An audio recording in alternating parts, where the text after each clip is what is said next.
A champion is a type of outlier. Champions push the world forward. What do we think of, who do we think of when we hear the word champion? I think of my mother, who is a nurse practitioner at University Hospitals in Cleveland, and she is a champion for children's health. I think of Dr. Seuss. Happy birthday to him this week. He's a champion for children's literacy. What about former UC faculty member Neil Armstrong, who championed JFK's call to action to go to the moon?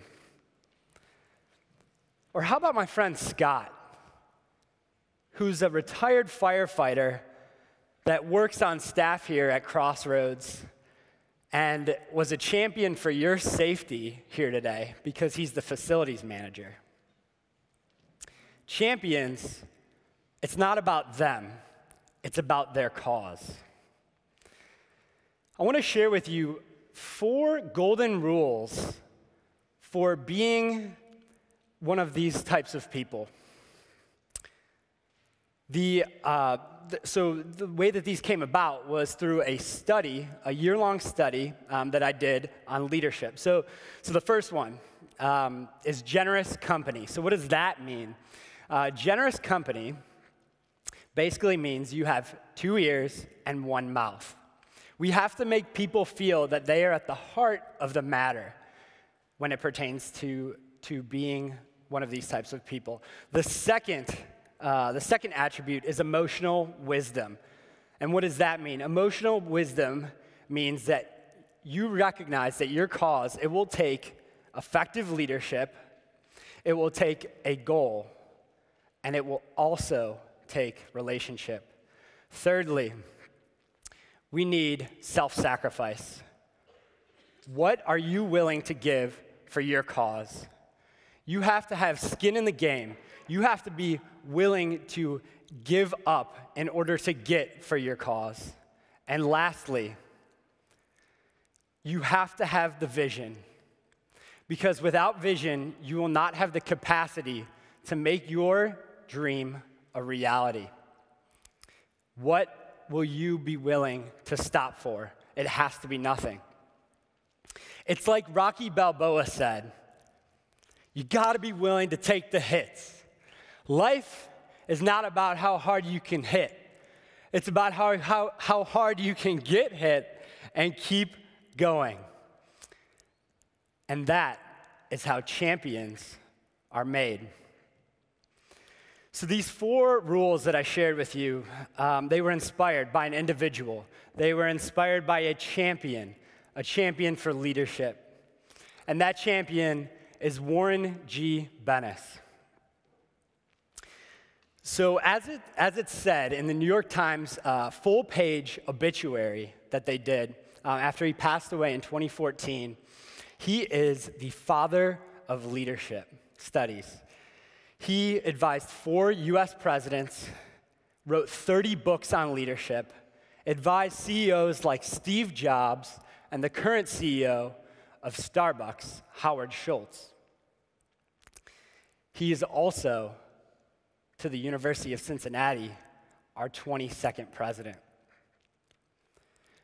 I'm going to share with you now how I took these 4 golden rules and applied them to championing Warren Bennis's connection to the University of Cincinnati. So it actually started as a punishment. This book that I have here on becoming a leader, it's the same book that my father handed to me because I arrived home late one night. I broke curfew. And my dad has a tendency of handing out these quirky punishments. He said, Jack, I'm going to need you to read this and write me a paper about it, and then you can go out with your friends on the weekend.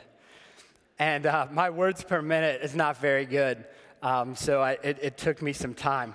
But I've held on to the book, and I've continued to study it. And actually, It was last year, as a junior in college, that I had an opportunity to help put together a freshman leadership program.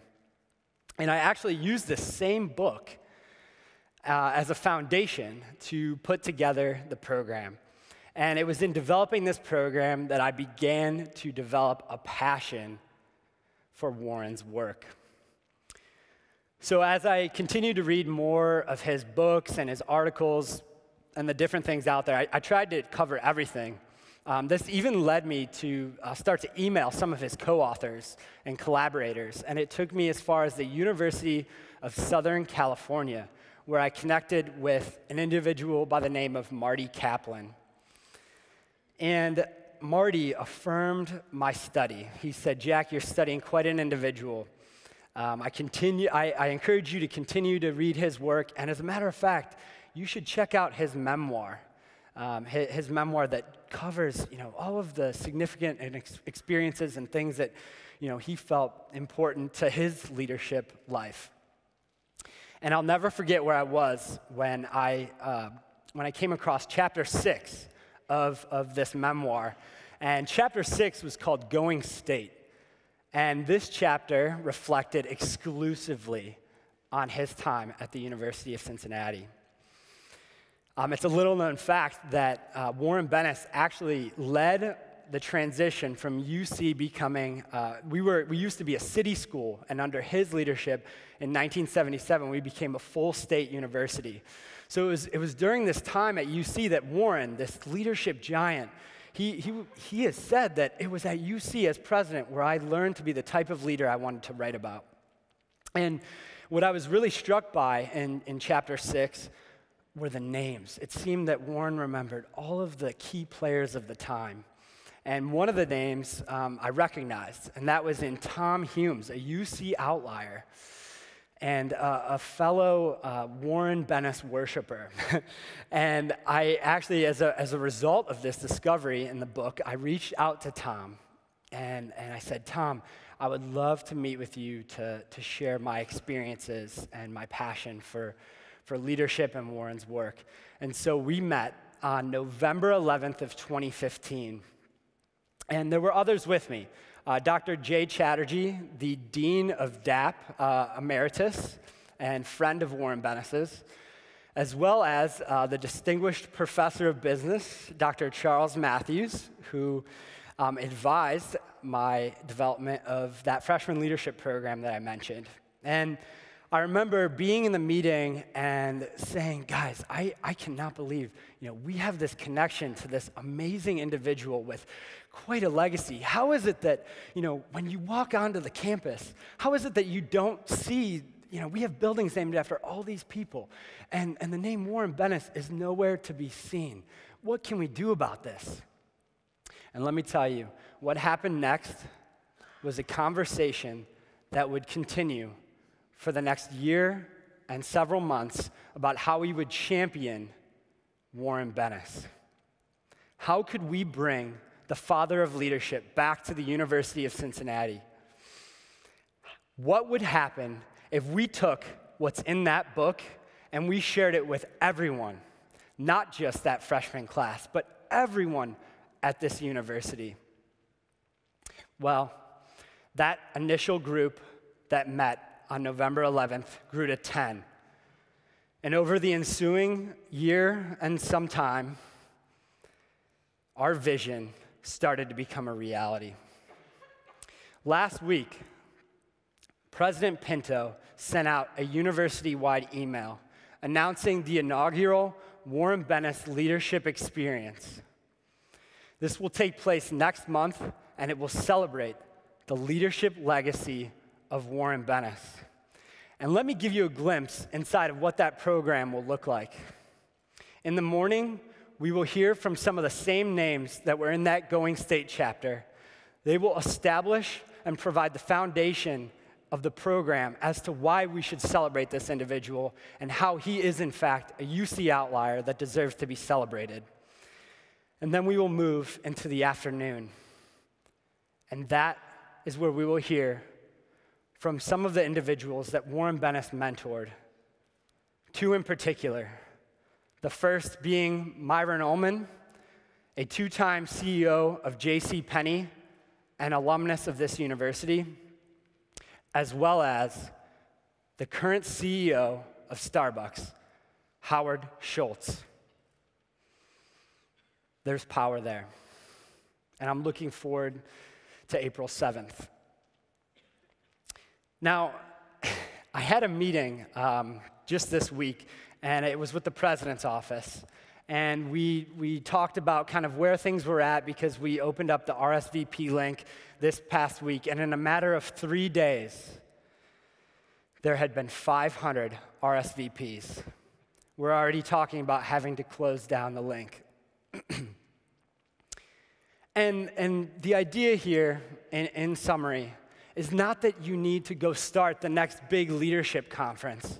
No, the idea is that I want you to take those golden rules with you when you find the cause and in your quest for the cause that you will champion.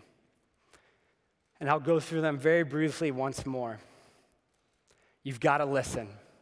You've got to have the people that are involved in championing this cause with you feel that they are at the heart of the matter. 2, the emotional wisdom. For your cause, you have to have the leadership, you have to have the goal, and you have to have the relationship. Thirdly is the self-sacrifice. What skin are you willing to put into the game? If you want to get for your cause, you have to give. And lastly, the capacity to turn the vision into reality. Again, how many hits will you be willing to take? You've got to take them all, because that is where the magic happens. I challenge you to champion a cause, because I know you can. And together, one cause at a time, we will change the world.